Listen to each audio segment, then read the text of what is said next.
striking thing about the centrist meltdown is that the dastardly thing socialists are doing is winning elections. Their solution isn't to win via democratic process. It's to simply expel them. Part of a now long list of EGs of party centrist hostility to democracy. You know what's ironic? They want democratic centralism. That's what they want. But without the robust debate internally within the party. They just want party line loyalty without even having an argument about where or which direction the party is supposed to go towards. Okay? They don't want democratic centralism. They want centrist centralism. That's all they want. So no, I won't even say this is like the Communist Party of China, because at least internally within the Communist Party of China, there is robust debate.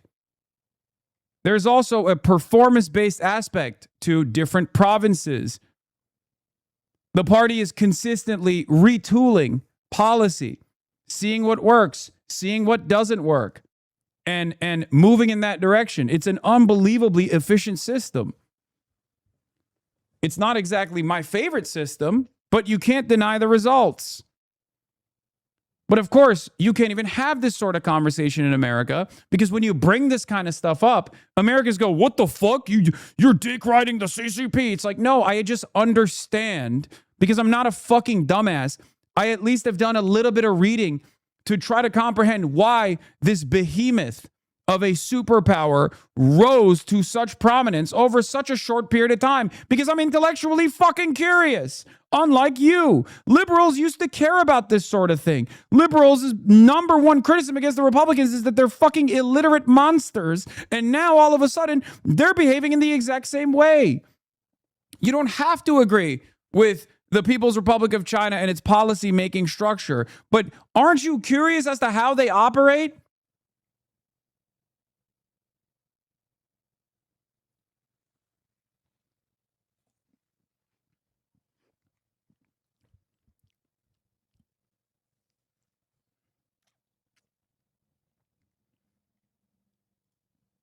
Every poster adds 10 million to the death count. Of course, this guy likes Mao.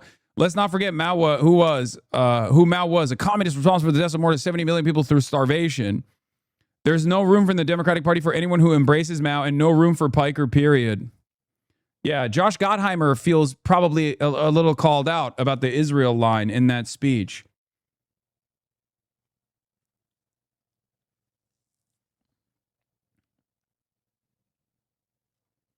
Yes, Mao killed 400 million, quintillion, mega gazillion people. Ugh. No, she makes every decision and Stalin has a big spoon. Yes.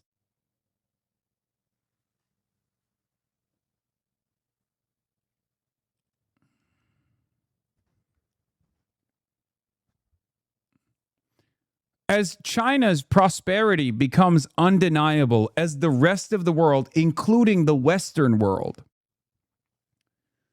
moves in the direction of China, it would be very important for every American to study Chinese history, to understand the Chinese Revolution, the Communist Revolution, to understand how the Communist Party of China has developed itself. There is a lot of worthy lessons to learn from that, okay? That's it.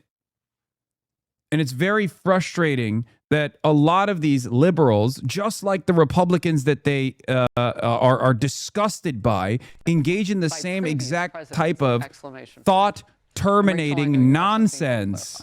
Oh, so I said that.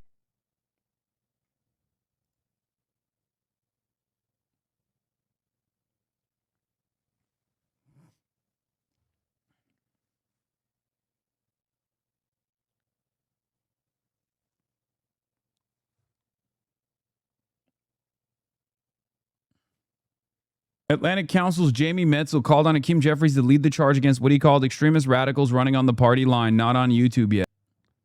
I'm into me not knowing enough about China, but I'm hesitant to say learn from China, and we should be specific about what we mean because their government is sided with human rights issues. I don't know, maybe that's wrong. China is the most abundant country on the fucking planet, okay?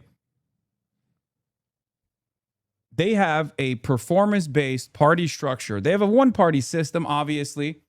Okay, so ultimately, if you want to work within, if you want to become a politician, you have to start off at the local level. It's a very competitive and unbelievably difficult position to get. But you basically start off in local governance where there are very competitive elections, and then you work your way through the party. And it's a very meritocratic, performance-based system, especially at the local level. If you are not on the ball, if you drop the ball in any meaningful capacity, they will vote you out. You're done.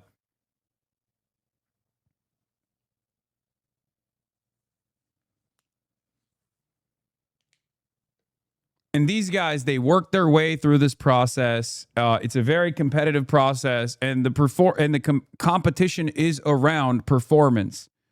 What you are delivering for your constituents, what you're delivering for your province.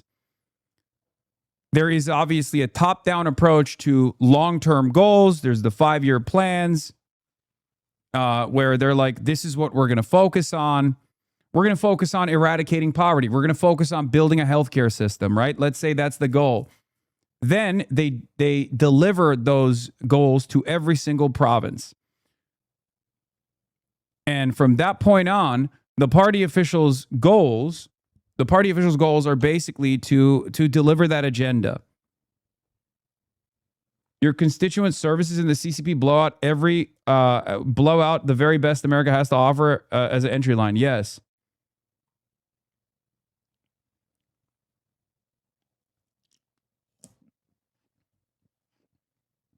Anyway, I'm not Chinese.